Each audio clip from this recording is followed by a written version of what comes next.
Assalamualaikum warahmatullahi wabarakatuh. Let's proceed with our next chapter, market structure. For ECO162, it's chapter 7, while ECO120 is chapter 6. Okay, basically you are using the same slide, so no worries. I'm teaching in one go. Okay. In this particular chapter, we are learning about the seller. So nak senang faham, put yourself in the shoe of a seller. You are a seller, a producer, ataupun yang kita panggil sebagai supplier. Your task is producing goods. Okay, so this is about the seller. And first of all, let's look at the definition. First of all, dia bagi definition of firm. An institution that buys or hire the factors of production, which is our land, labor, capital, and also entrepreneur. This is the short form, factor of production. And organize them to produce and sell goods and services. So, siapa yang combine ataupun menggunakan the factors of production available tu, which is the firm. And firm akan combinekan, iaitu kita panggil production process yang kita belajar chapter sebelumnya. And apa yang dia buat? Dia produce goods and services. Inilah yang human wants, manusia nak. And why do they produce this? Because the aim is to get profit. As a seller, we would like to get profit. So this is the objective. Matlamat seorang producer. So let's look at the objective from the conventional perspective. Okay, so ini matlamat producer daripada barat perspective. First, we would like to minimize costs. As a producer, we'll try our best to find a way to minimize our costs, and at the end of the day, we would like to maximize our profit. So kita, like I mentioned before in chapter production and costs. So hopefully you still memorize this. So this is our first objective, to minimize costs so that we can maximize our profit. Second one is to pay tax. Kenapa jadi objektif? Faham maksud objektif? Objektif means matlamat. Bayar cukai adalah matlamat. Matlamat seorang producer, matlamat seorang seller. Padahal, in one sense kita tahu, tax means that the government is taking our money, right? We don't like it. Because now duit kita berkurang. Kita, maksud saya adalah seller. Because the government is taking our money, becoming their revenue. Tapi kenapa this become the objective of the producer? Because here is the role of tax. Peranan tax itu sendiri adalah untuk provide money to the government so that the government can develop the country and also provide public facilities so that the people in the country will be better off. So apa kaitan kepada peniaga? Yes, as a seller, if the people in the country is better off, if you want to do business in that country, you will also be better off. Negara yang kerajaannya kaya, dia boleh provide better for the citizen, and the citizen will be better off. Maksudnya, diorang akan lebih berkemampuan sebab diorang mampu dapat education, dapat income, ada duit untuk berbelanja. So bila diorang ada duit, diorang boleh berbelanja, membeli produk yang you hasilkan. Okay, nampak tak? At the end of the day, even though in the first place you need to pay to the government, but last kali yang dapat manfaat dia adalah you juga as a seller. Because bila negara prosper, you berniaga dalam sebuah negara yang maju, yang aman, you akan dapat lebih keuntungan. Okay, sebab itulah dia jadi objective of a producer. And last one adalah corporate social responsibility, CSR. I bet you know this. Okay, every producer dia tak boleh selfish, maksudnya berniaga semata-mata untuk dapatkan keuntungan sahaja. They need to provide something towards the society also. Charitable activities, sponsorship, provide scholarship, and etc. This is for the image of our company, so that people will view us in favor of our company, because we has contributed in the society. Contohnya apa yang syarikat Faiza buat. Dia buat rancangan bersamamu, right? So as we know, beras Faiza is expensive, isn't it? Tapi adakah people don't buy that rice? Tak. Jualan dia tetap meningkat, tetap banyak. Kenapa? Sebab people sedar setiap jualan dia ada beberapa portion going to the less fortunate, the poor and the needy. Meaning that beras Faiza ni syarikat Faiza ni menyumbang pada the society. So dia portray a good image toward the society. Sebab itulah syarikat-syarikat ni berlumba-lumba untuk provide something. So kalau you buat program apa-apa dan you suruh syarikat sponsor ke apa ke, dia are more than willing to do so, dengan syarat ada publicity. Okay, ikhlas ke tak ikhlas tu, itu belakang cerita lah. Sekarang ni dia orang kata sambil menyelam minum air. This is some sort of advertisement juga, even though in one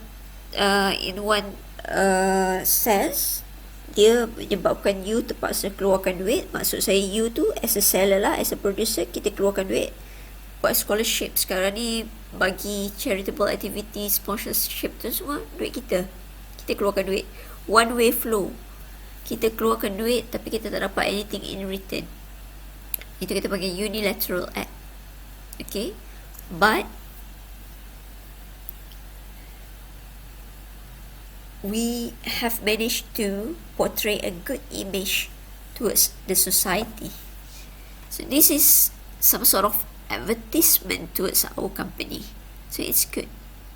Okay, sebab tu dia orang kalau buat majlis buka puasa ke, derma ke anak yatim ke, dia tak buat senyap-senyap. Dia akan panggil berita, dia akan panggil surat khabar, majalah, at least masuk Facebook ke Instagram ke, dia akan war-warkan.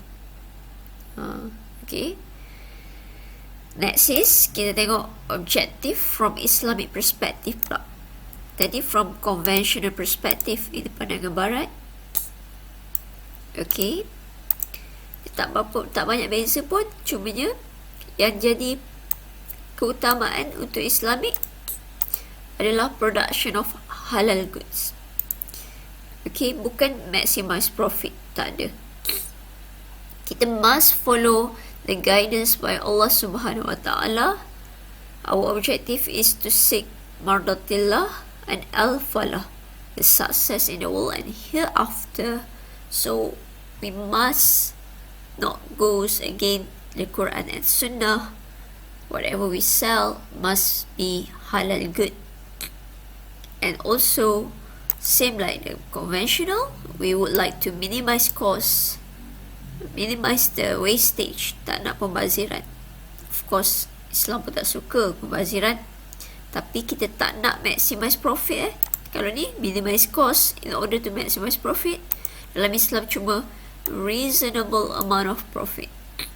Kenapa macam tu? Islam tak nak kaya ke? Tak, sebab Islam ni lebih kepada welfare, menjaga kebajikan. If we go for maximize profit, kita kena ingat, in our society, bukan semua people are well off. Ada yang low income, they don't have enough money to purchase things.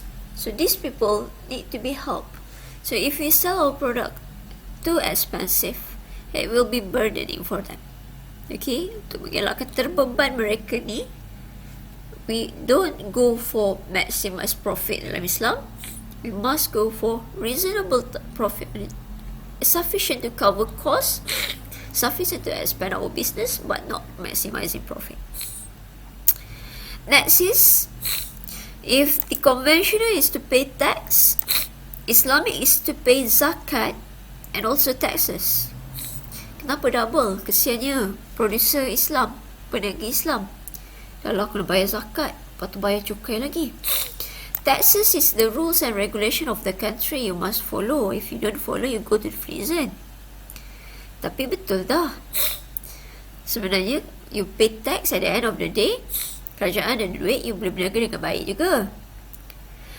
Zakat is the rules and regulation Allah Subhanahu Wa Taala.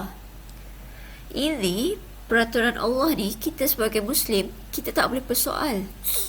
Allah said, in our belongings, there are the rights of others. Dalam hati kita ada hak orang lain. Bukan 100% belong to us. That's why kita kena sucikan pendapatan kita, kena bagi kat orang apa hak orang lain tu.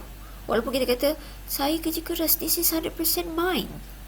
No, if you pegang pada kata-kata Allah Subhanahu Wa Taala, you akan tak, orang kata,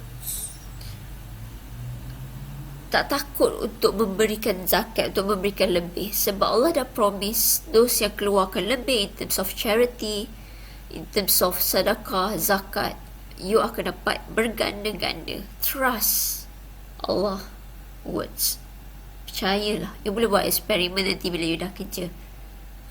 Cuba setahun tak bayar zakat, setahun bayar zakat, tengok apa yang berlaku. Okay. Kalau you tak percayalah. Okay. So keluarkan je. Hak orang lain tu, Allah dah kata tu hak orang lain, kita bagi je. InsyaAllah Allah akan bagi balik berganda-ganda pada kita. And same like the conventional, Islamic pun ada corporate social responsibility. Tapi dalam Islam, kalau apa kebaikan yang kita buat ni, kita jangan hebahkan. Sebab bila it's not moving, bila dia jadi bila dihebahkan, dia jadi riak, dia tak ada pahala. Macam gitu. Okay. So kalau boleh, orang kata senyap-senyap. Tapi jangan risaulah, kebaikan kita ni macam mana pun orang akan tahu. Tak perlu nak war-warkan, tak perlu nak canang. You baik, insyaAllah orang automatically akan dapat aura tu. Business you akan berkembang, no worries. Okay. Alright, so let's go for market structure. So it's first of all, industry. Industry is a group of firm producing the same goods and services. Market structure of industry ni, kita nak groupkan firm yang menghasilkan barang yang sama. Contoh dia, firm A, firm B, firm C semua menghasilkan pen. Kita groupkan together, kita kata industry pen. So dia tak ada tau. For example, firm A hasilkan pemadam, firm B hasilkan pen, firm C hasilkan liquid paper. Kita group together, kita kata industry stationery. Itu tak wujud. Faham tak? Industry ni mesti a group of firm producing the same good, we group together. So sekarang ni, pen, liquid dengan pemadam tu is not the same good. So walaupun di bawah kategori stationery, tapi good yang berbeza, that one is not industry. So they cannot be grouped together. So pemadam barulah firm A hasilkan pemadam, firm B hasilkan pemadam, firm C hasilkan pemadam, kita group together, barulah industri pemadam. Okay. Market, this one we already learned in chapter market equilibrium, an arrangement that facilitates the buying and selling of a product. In the market, there are two sides, which is the seller represented by the supply curve and the demand represented by the buyer represented by the demand curve. Okay. And market structure is the number and distribution size of buyer and seller in the market for a particular goods and services. Okay. So, classification of market structure. There are 4 classification of market structure. Kita ada 4 jenis market structure yang kita akan belajar. First is perfect competition. So, afterwards, saya akan pakai short form dia. I'll mention this. PC. PC stand for perfect competition. Second one is monopolistic competition. Short form dia MC. So, don't orang kata misunderstand this with marginal cost. Because we learn chapter cost, kita ada MC for marginal cost, right? Because this is not the correct representative for economics. This is what I made up. So MC here supposedly goes for marginal cost, tapi monopolistic competition, I would like to mention this as MC for market structure. Hopefully you are okay with that. And for monopoly, it's M. And oligopoly, not oligopoko, oligopoly is O. It's O. Okay, it's very simple. So the thing is, students selalu confused bila soalan sebut monopolist. Sebab ada dua ni, monopolistic dengan monopoly. Which one kalau ini yang disebut? Ingat monopolist is monopoly, bukan monopolistic. So if they want to mention about monopolistic, must mention about monopolistic.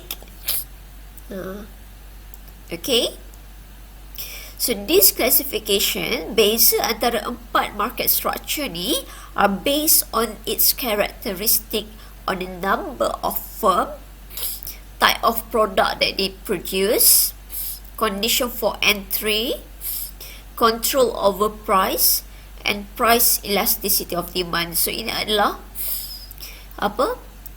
karakteristik yang membezakan mereka dari segi jumlah firm yang ada dalam market structure tersebut, jumlah barang yang jenis barang yang market structure tersebut hasilkan, condition of entry, senang ke susah nak join market structure tersebut, control over price, macam mana market structure tersebut menentukan harga barang yang diorang jual, and price elasticity of demand, maksudnya apakah respon buyer terhadap barang yang mereka jual. Ingat lagi, konsep elastic dengan inelastic will come into picture here. Okay, so you can read this here. For perfect competition, perfect competition is an ideal market structure characterized by large number of firms within the same industry producing homogeneous goods. Each firm is a price taker. Example, producer of agriculture products. Characteristic there, they will have many buyers and seller. I don't like this because this is separated, so you cannot compare between the market structure. But you can read in the slide. The thing is, okay, before up until slide 13 ni, I already done the summary. Characteristic of market structure in terms of the numbers of firm, types of product, control over price, condition of entry and exit, and price elasticity of demand. We would like to compare between the perfect competition, which is the PC, monopolistic competition, MC, monopoly, M, oligopoly, O, so that you can see the differences between each market structure in terms of the number of firm, in terms of the types of product they produce, in terms of the control over price. So it's easy for you to compare the difference between each type of firm. So this is the summarize of those characteristics of all the market structure available. Okay, so I'll start with the number of firm. Okay, so first of all, yang paling banyak sekali firm dalam industri adalah perfect competition. Faham ke maksud perfect competition? Persaingan sempurna. Meaning that they have two many competitors selling the same product like the firm. So, in terms of the number of firms inside the industry in this market structure, there are 10 or more firms. And these firms are small size firm. Small size firm. Okay. So, untuk duduk bawah kategori perfect competition, awak mestilah firm yang kecil dan ada lebih daripada 10 buah firm yang menghasilkan barang yang sebiji sama macam you. Okay, more than 10. So, in order to start up the business, you don't need large amount of capital because this is a small types of firm. So, small amount of ataupun low amount of capital needed. Okay.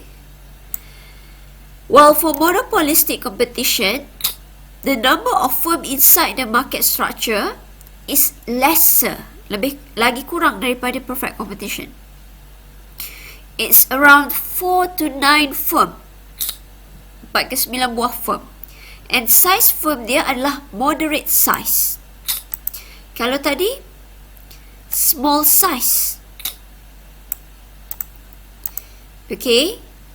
And if you want to start up the business under category monopolistic, okay, you must have moderate amount of capital. Capital tu modal lah. Memerlukan modal yang sederhana. Okay, kejap. Tak apa, nanti. Alright, well, monopoly. I bet you have heard about monopoly. Monopoly means only one. They conquer the whole industry. So, kalau masuk industri tu a group of firm producing the same good, kan? Sekarang ni, kalau masuk monopoly ni, one firm only in the industry. Tak ada group dah. Satu je. One and only. One large firm. A very big firm, large capital needed if you want to start up the business. It is a large firm producing the product. Okay. And then, untuk oligopoly pula, dia ada 2 to 3 also large firm. And if you want to start up the business, you need large amount of capital also. So, nampak tak? Kalau satu saja dalam industri, kita panggil monopoly. Kalau ada 2 or 3, kita panggil dia. Kalau ada 2 ke 3 firm dalam industri tersebut, kita panggil dia sebagai oligopoly. Kalau ada 4 ke 9 buah firm dalam industri tersebut, kita panggil dia sebagai monopolistic. Kalau ada lebih pada 10 buah ataupun 10 buah, itu kita panggil sebagai perfect competition. This is in terms of the size, number of firm inside the industry. Beza kan, nampak beza? Okay. Second one, types of product dan market structure ni produce. Untuk perfect competition, they will produce homogeneous product. Like I told you, to be categorized as market structure or industry, all firm must produce the same product. Dia mesti hasilkan produk yang sama. Dia tak boleh produk yang berlainan, macam pemadam pensel, group together, cannot. Mesti hasilkan produk yang sama, pemadam belakang. Okay. So, masuk homogeneous ni, every types of firm dalam perfect competition ini, 10 ataupun lebih daripada 10 buah firm ni, they are producing the same product with exactly the same attribute. Maksudnya ciri-ciri dia, ciri-ciri produk yang dihasilkan tu sebiji sama. Tak ada beza pun antara setiap firm tu. Lebih daripada 10 buah firm tu, they are producing exactly the same product. There's no difference at all. Okay, for example, ada 10 buah firm menghasilkan pemadam. Dan pemadam tu semua 10 buah firm sebiji sama. Dari segi size, dari segi rupa, dari segi ketahanan, dari segi material, dari segi warna, dia tak boleh ada beza langsung, sama sebiji. Yang membezakan dia cuma jenama sahaja. Yang tu pemadam nama firm A, yang tu pemadam firm B. Are you okay?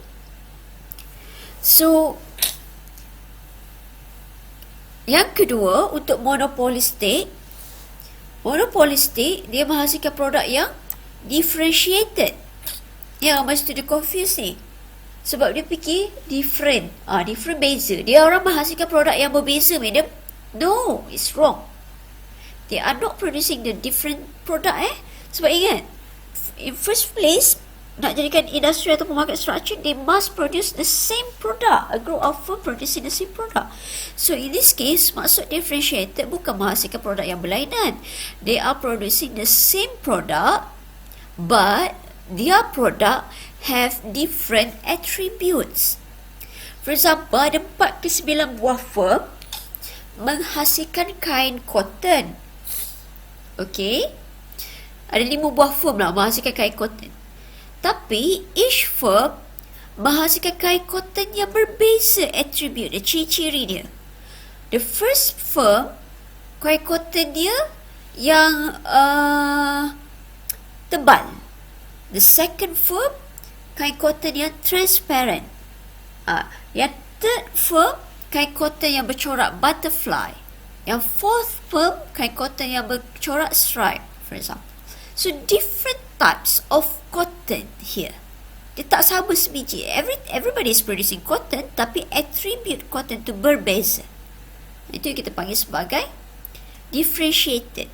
Bukan satu hasilkan cotton, satu hasilkan sutera, satu hasilkan kain linen, tak. Yang tu tak boleh kita namakan industri. Industri wajib must produce the same product. Differentiated ni maksudnya same product but different attribute. Okay. Well, monopoly pula, because this is the only firm in the industry, the market structure. So what types of product dia hasilkan? Dia produce unique product, the one and only in the market. And this product has no substitute at all. Meaning that if you don't buy from that firm, you won't be able to buy from another firm. So contoh dia, kalau in Malaysia, elektrik, TMB, Jabatan Bekalan Air. So kalau you tak ambil daripada TMB bekalan elektrik you tak ada stesen jana kuasa lain dah yang boleh membekalkan elektrik kat rumah. It's the only one. Okay. And kalau you tengok textbook, dia kata Astro. Astro is also under the category of monopoly.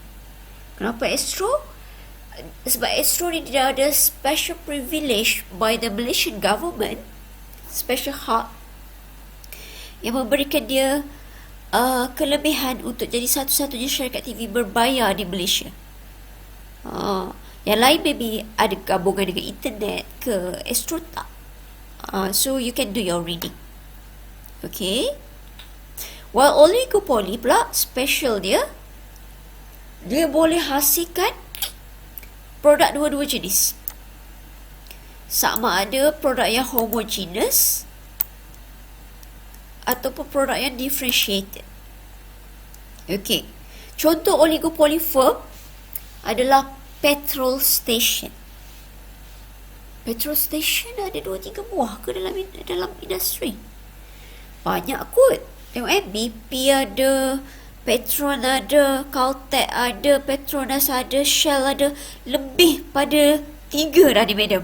Kenapa duduk bawah kategori oligopoly bukan bawah monopolistic competition? Yes, you are very correct. Tapi macam ni, kita tengok tempat kebanyakan.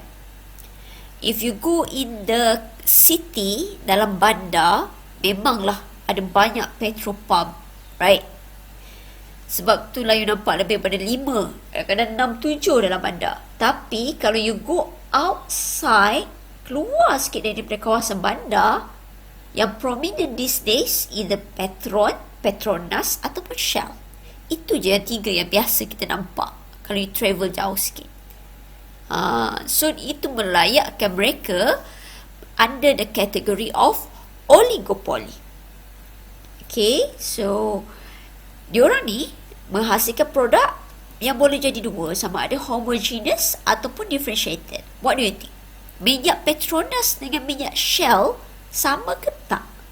Sebiji sama ke? Tak ada beza langsung ke? Ataupun ada beza?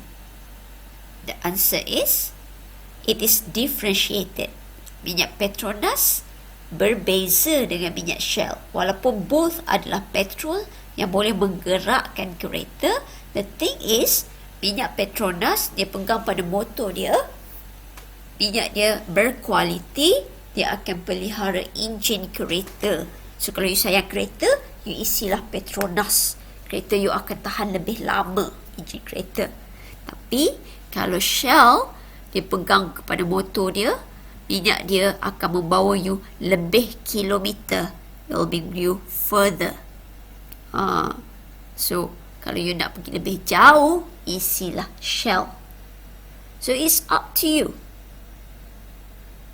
The thing is, can you mix minyak Shell dengan Petronas? Tak ada isu. Saya tak pernah dengar lagi kereta mati disebabkan mix. Kecuali kalau you masukkan diesel. Which is tak boleh lah kan. Okay, if you ask me which one yang saya prefer, I would say I'll go to the pump station yang ada orang tolong pumpkan. I don't mind any pump station, tak kisah. Asalkan ada orang tolong pumpkan supaya saya tak perlu keluar, tinggalkan anak saya seorang dalam kereta. It will be hideous lah. Kalau you tanya husband saya, dia prefer yang mana? Dia loyal lah sebab dia kerja dengan Petronas. Tapi kalau you tanya orang lain, ada yang prefer Shell, ada yang prefer Petronas. Tapi kalau kita terdesak, kadang-kadang people ni dia boleh bertukar. For example, you travel and you kata, saya ni diehard fan Petronas, I won't use minyak Shell. All of a sudden, you tak perasan tangki minyak you almost done. Lepas tu, you travel dan kereta mati dekat dengan Shell. Petronas lagi 10 km. You sanggup ke tolak kereta 10 km semata-mata sebab diehard fan Petronas? Tak kan?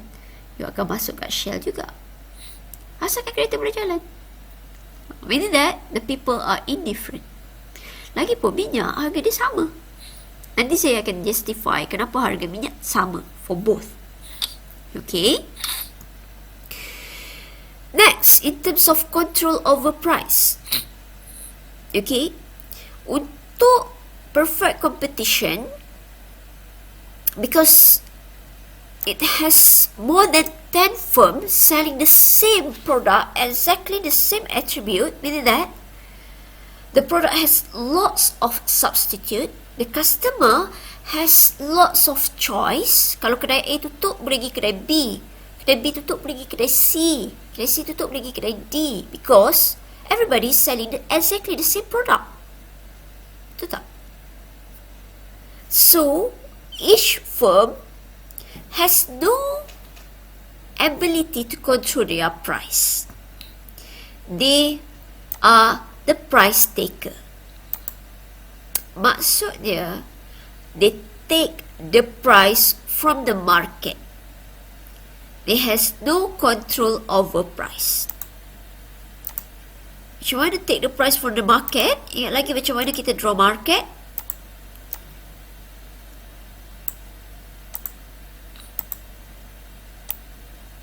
Okay.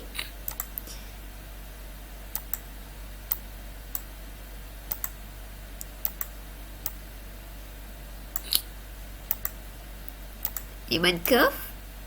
The upward sloping is the supply curve. Okay. Supply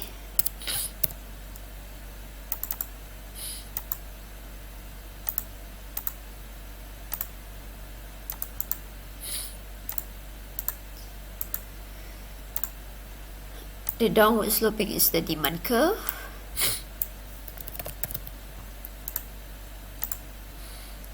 This is price.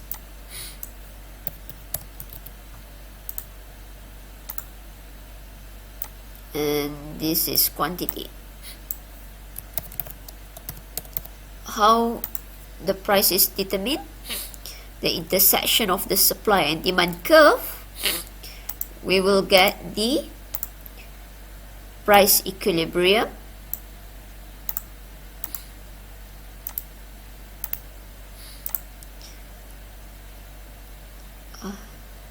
Okay, we'll get the price equilibrium, and also we will get the quantity equilibrium.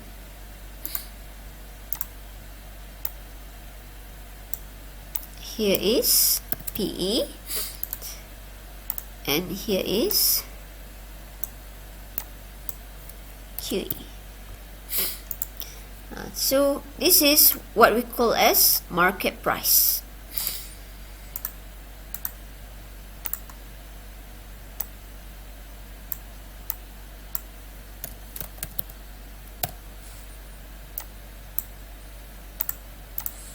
Okay, so here it said, it is a price taker, take the price from the market. It has no control over price. So in perfect competition, every 10 firm or more firm yang ada, kalau ada lebih daripada 10 pun, dia nak jual harga barang dia macam mana? Dia kena follow the market price. For example, pemadam tadi, after the going to the market, and it is determined that the price equilibrium of the rubber is RM1, 10 ringgit RM1. So every single seller must sell the product at the price of RM1. Tak boleh satu pun firm tukar harga. You must follow the price in the market. Okay.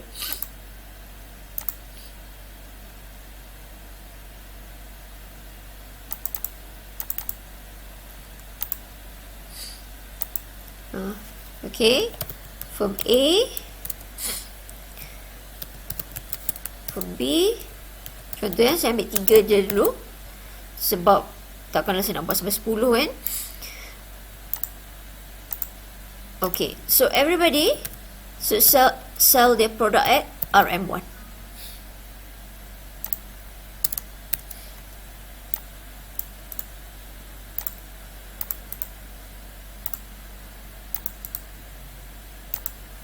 Wajib, because they are the price taker. Okay, what happen if they choose not to follow the price from the market? Contoh dia, for example, firm B decided to get more profit. Kita dah lah ramai orang jual produk yang sama macam saya, lepas tu kena jual harga sama pula tu. Kalau kedai saya tutup, orang pergi kat kedai lain. Customer saya ada banyak pilihan kot. Kalau pekerja saya tak layan elok, customer saya pergi beli kat kedai lain. So sekali saya nak dapatkan untung lebih sikit lah. So I would like to increase my price, naik 10 sen. So what happened afterwards? Nobody will come here.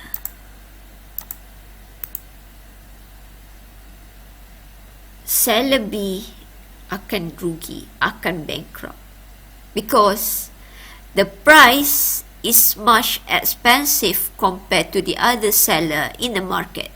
Sebab ingat dia ada lebih pada 10 seller yang menghasilkan produk yang sama sebiji macam you hasilkan, yet you decide to not sell the product at the price others selling the product.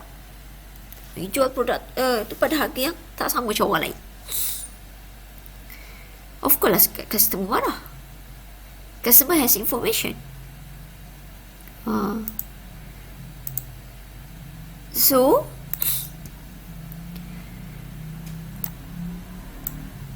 in perfect competition, the seller has no control over price. You cannot control your price.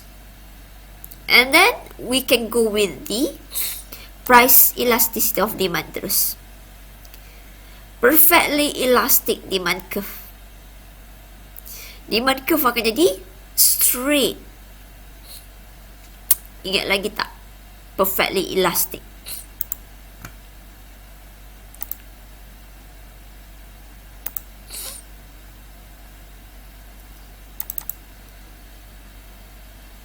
Here, perfectly elastic. Buyer is extremely responsive with the change in price. When there is a slight increase in price, buyer will not buy any product. Nampak tak tadi? Seller B, firm B naikkan cuma 10 sen. Then nobody will come and buy from firm B because buyer has choice. Lebih pada 9 buah firm lagi yang menjual barang yang sama macam firm B. Why should they pay extra 10 sen? Okay, so this is what happened to the, I need to close it up. Sekejap. This is what happened to the price elasticity of demand. It is perfectly elastic. A slight change in price will result to the change in quantity demand equals to 0. Terus kosong terus quantity demand. Okay. So as you can see here, I already told you here, buyer is extremely sensitive with the change in price because product has lots of substitute. No seller can raise the price above the market price, must follow the market price, or else the seller will not get any buyer, will not get any profit. This is what happened to the demand curve of the product they produce. Okay. In terms of I'll go here terus. Alang-alang kita duduk kat sini kan. Ini saya masuk terus sebab dia ada relation. In terms of condition of entry and exit, can another seller enter the industry? For example, mereka tengok berniaga pemadam ni untung lah. Ramai pula yang nak beli pemadam sekarang. Laku betul pemadam. Saya nak jual pemadam juga lah. Okay. Sekarang dah ada lebih 10 buah firm kan. So ada lagi firm nak masuk, nak join. Tak ada masalah. Free entry, free exit. Free tu bukan maksudnya free of charge Maksudnya it's relatively very easy for you to come and join the industry. Because low capital needed and the product can be produced by anyone with no copyright or patent issue. Produk yang dihasilkan tu, yang dijual dalam bawah kategori perfect competition, this product can be produced by anyone. Tak ada isu hak cipta terpelihara ke, tak ada patent ke apa ke. Okay. And let's go for monopolistic competition. In terms of control over price, kelebihan dia ada significant control over price. Kenapa macam tu? Sebab monopolistic competition, ini keywords dia. They are producing differentiated product. Even though they're producing the same product, tapi produk tu ada differentiated in attribute. All of them are producing the same cotton, tapi cotton yang berbeza attribute. So, setiap cotton tu dia ada orang kata buyer tersendiri, peminat sendiri. For example, saya tak suka cotton polka dot. So, cotton polka dot murah pun, saya still suka yang corak butterfly. I won't buy yang murah polka dot tu sebab saya tak suka corak polka dot. So, because dia ada preference in terms of their buyer, okay, because produk tu different, attribute different, so dia boleh control harga dia. So, for example, kalau harga pasaran of cotton 1 meter is 10 ringgit, okay,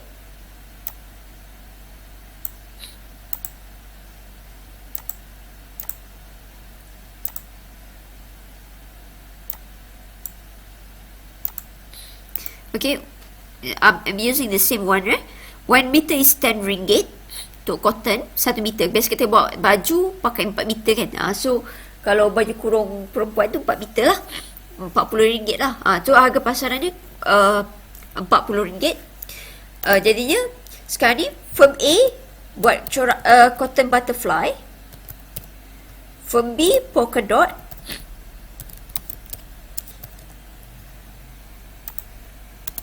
firm C cotton stripes.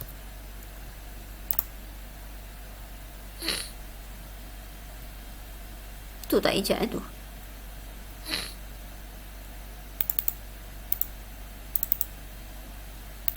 Okay, sorry. Kejap. Okay. So firm C is producing stripes, corak jalur-jalur. Alright. So every firm boleh tukar harga, tentukan harga. For example, butterfly dia jual RM10. Polka dot jual RM12 semeter. Untuk stripe pula dia jual RM15 semeter. So tak ada isu. Walaupun dia berbeza daripada harga pasaran, sebab dia akan ada customer dia sendiri. Sebab dia ni yang kita panggil significant control over price. Tapi dia tak boleh delusional. For example, tiba-tiba corak stripe ni dia buat RM50 1 meter. Kalau 4 meter nak buat baju dah jadi 200. Macam harga sutera dah. Tak mustahil orang yang minat corak belang-belang ni boleh bertukar jadi minat corak buat polka dot. Ni bukan significant control ni. Ni orang kata melampau-lampau ni. Macam price maker dah jadinya. Okay, not this one. This is too extreme. Going too far from the market price. Okay, not to do that. Alright, so in terms of condition to enter the market, dia lagi susah sikit lah. Ini free ini easy. Maksudnya free tu lagi senang daripada easy. Okay, and can easily join the monopolistic market structure if they have specialties in product, will be able to gain market share. So if you want to join and sell cotton juga, please make sure you produce something yang not available in the market yet, in the industry yet. Kalau macam for example you masuk juga hasilkan cotton stripe juga, tapi dah ada kan, so you kena bersaing pula, payahlah. Sebab maybe dia dah ada customer base yang very strong, right? So maybe you boleh masuk jual dalam bisnes cotton juga, tapi hasilkan cotton yang jenis baru, which is cotton yang berbau wangi ke, glow in the dark ke, anything lah yang new types, new attribute. Okay, and in terms of price elasticity of demand, dia akan menyebabkan elastic. Kenapa elastic? Sebab sekarang ni because we have 4 to 9 firm producing the same product. Okay, bila the buyer has choice, ada pilihan. Produk tu ada substitute. Jadinya buyer is sensitive with the change in price. As the price increase, quantity demand will decrease in a large amount. A small increase in price will result to a large decrease in quantity demand. So sebab saya kata dia ada significant control. Dia sikit je control over price. Dia tak boleh melampau sangat naikkan harga. Sebab kalau dia naikkan banyak sangat, ataupun sebab customer is sensitive, tak mustahil customer tu boleh, the buyer tu boleh tukar preference minat cotton dari lain. Because produk tu still ada substitute. Okay, while untuk monopoly pula special dia, only one firm, they are producing this unique product. So the best part of being a monopoly, it is a price maker. It is price taker kan, take the price from the market. Price maker determine its own price, buat harga sendiri. Siapa yang boleh buat macam tu? Monopoly je ada power tu. Okay, determine its own price as it is the sole product in the market. Sebab produk tu hanya satu je dalam pasaran, dia tak ada pesaing. Tak kisahlah, you letak harga tu, customer nak beli, tak ada pilihan lain. You cannot buy, customer cannot buy from elsewhere because you are the only one who produce the product. Okay, and no need to follow the market price. So if you are a monopoly, you are able to put your own price.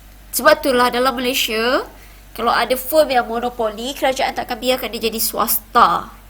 Kerajaan akan ambil milikan juga. For example, macam syarikat bekalan air dengan elektrik lah. Kalau kerajaan biarkan dia jadi swasta, bil elektrik kita akan jadi sangat tinggi. Nobody will afford to pay. Okay. And in terms of entry, can we enter into monopoly? No. Awak nak masuk industri tersebut? Mustahil. Why? Sebab produk yang dihasilkan ada copyright, hak cipta terpelihara. Contohnya, jangan tengok TMB lah. Tengok monopoli in terms of barang-barang lain lah. You can search produk yang ada monopoli in Malaysia. So basically, those yang produce produk tu, dia dah buat copyright, daftar untuk hak cipta terpelihara, untuk patent, untuk special privilege. Meaning that nobody else can imitate ataupun can copy, can produce the same product like yours. You have the sole right to produce that product. So can others join the market structure? No, because to join the market structure, you must produce the same product. But you cannot produce the same product. So no lah. And what happened to the price elasticity of demand? The demand of the buyer, it will become inelastic. Dia tak akan jadi perfectly inelastic you tahu kat sini kan, produk yang tak ada ni perfectly inelastic straight kan? Tak. Dia tak akan jadi macam ni, dia akan jadi macam ni, inelastic. Sebab kerajaan tak akan menjadikan monopoli ni essential goods. Kalau tak, ramai rakyat Malaysia akan mati. Because not able to buy because it's very expensive. So dia tahap inelastic saja. The buyer is less sensitive with the change in price. As the price increase in large amount, nampak peningkatan yang very high, the quantity demanded decrease in a smaller amount. The product has no or less substitute in the market. Okay. And last sekali, in terms of oligopoly, oligopoly is special. Why? Because oligopoly, dia tak boleh bersaing dengan harga. Oligopoly firm. Tengoklah sekarang. Walaupun ada Petron, ada Petronas, ada Shell. Kalau kerajaan tak tetapkan harga minyak, ada harga petrol, the price of petroleum is always the same. Okay, price hard to change because mutual interdependence between oligopoly firms. Maksud mutual interdependence ni, dia terbergantung. Walaupun dia orang tak nak bergantung sesama lain, sebab dia orang tu rivals, tapi dia terbergantung. Contoh dia macam ni lah. Okay, ada dua. Sekejap.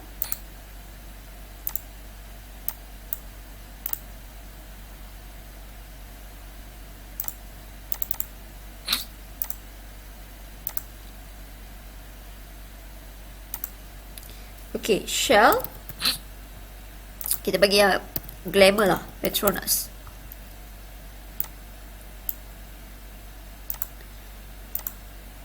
Okay. 1 liter of petrol. These days, berapa harga dah? Saya tak ingat dah sebab harga dia sentiasa turun kan.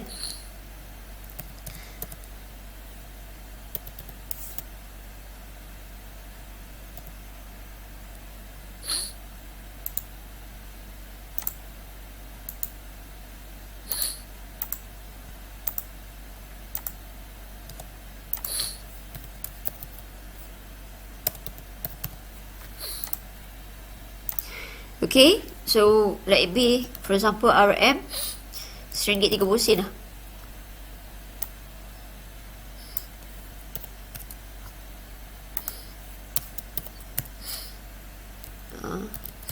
Let's say if the government does not control the price of the petroleum, okay, and the petrol station ada kebebasan untuk menentukan harga diorang sendiri. Okay, what happened? Contohnya, for example, Shell kata, I would like to get more profit, so I will increase my price. Instead of RM1.3, sekarang ni dia nak naikkan harga jadi RM RM1.40, naik 10 sen saja. Increase. So what do you think will happen? Petronas, the price is the same. Kita isi minyak bukan 1 liter. Kita isi berliter-liter, right? From the perspective of the buyer, now Petronas, the petrol is much cheaper, walaupun 10 sen, compared to Shell. So what happened afterwards? Nobody will come to Shell and everybody will go to Petronas. Padahal Shell cuma nak dapatkan profit sikit je, 10 sen je. At the end of the day, what happened? Dia menyebabkan dia hilang customer. Everybody will go to Petronas. Itulah yang berlaku. Sebab people are indifferent, asalkan kereta boleh jalan. Sebab 10 sen tu, sebab kita isi berliter, it's banyak. Okay. So Shell kata, oh tak jadi kalau naikkan harga, saya akan hilang customer. So saya turunkan harga lah, so that saya boleh tarik customer Petronas.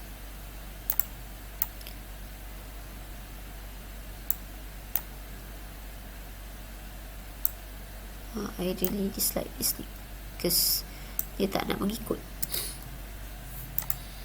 Okay, dia turunkan harga.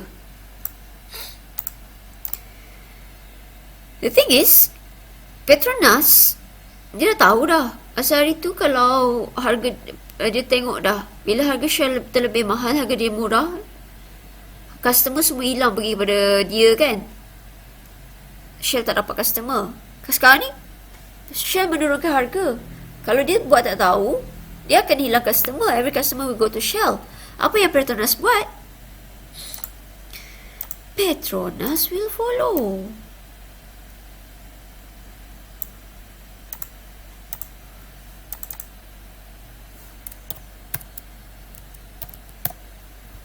Dia akan turunkan harga juga.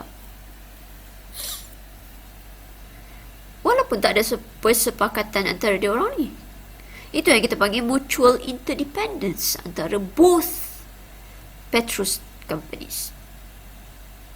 Sebab dia orang menjual produk yang customer is indifferent, asalkan kereta boleh jalan. Kalau Petronas tak tukar harga dia biarkan RM1.3, everybody will go to Shell, Petronas akan hilang customer. So nak tak nak, Petronas will follow. Dia akan turunkan harga. So sekarang ni, what happen? Customer dia akan berbalik pada jumlah yang sama. Apa yang berlaku? Mereka akan rugi. Because the price is much cheaper compared to before. The amount of customer they get is the same. Tak bijak lah kan?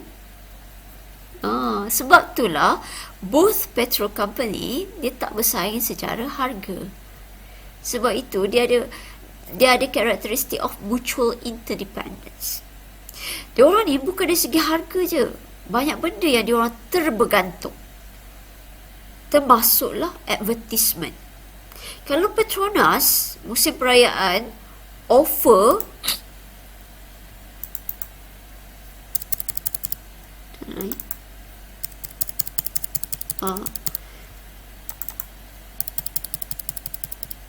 Petronas offer nak bagi Milo free kan kalau isi minyak. Kalau Shell tak buat apa-apa musim perayaan, orang semua akan concentrate going to Petronas. Sebab bila you isi minyak kat Petronas, minyak sama harga tapi you dapat extra value because you got Milo. That's why Shell akan buat promotion yang sama. Dia akan bagi kopi ke teh ke. Kalau musim hujan, Petronas bagi payung, yang dia akan bagi baju hujan.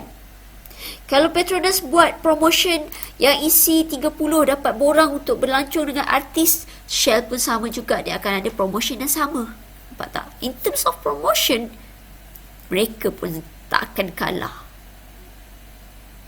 Itu yang kita panggil mutual interdependence.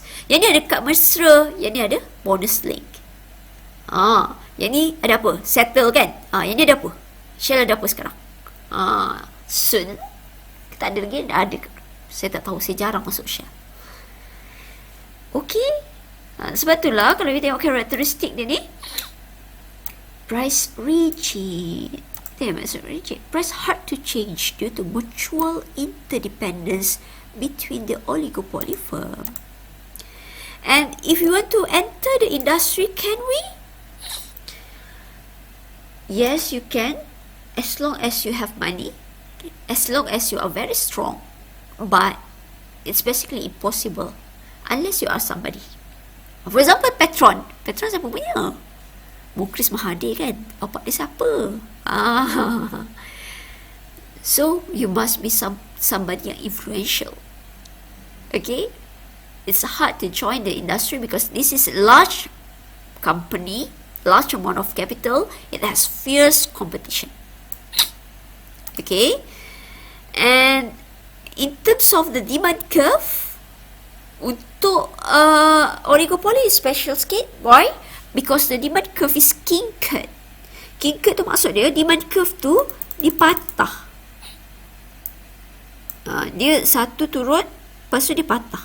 So dia ada orang kata patah kat situ. Itu yang kita panggil kinkered demand curve. So this kinkered demand curve maksud oligopoly ni special because dia adalah combination of two demand curve, which is elastic demand. Elastic kan dia lebih condong kan? Ni elastic, condong. Combined with inelastic. Inelastic yang tegak. Elastic demand combined with inelastic demand together. So oligopoly is special because they have two demand curve combined together. Okay, so I'll explain this further under the topic of oligopoly for the kinkered demand curve. Kita akan ada specific topic for this one. Alright, so that's it for the characteristic. We'll continue with another teaching video.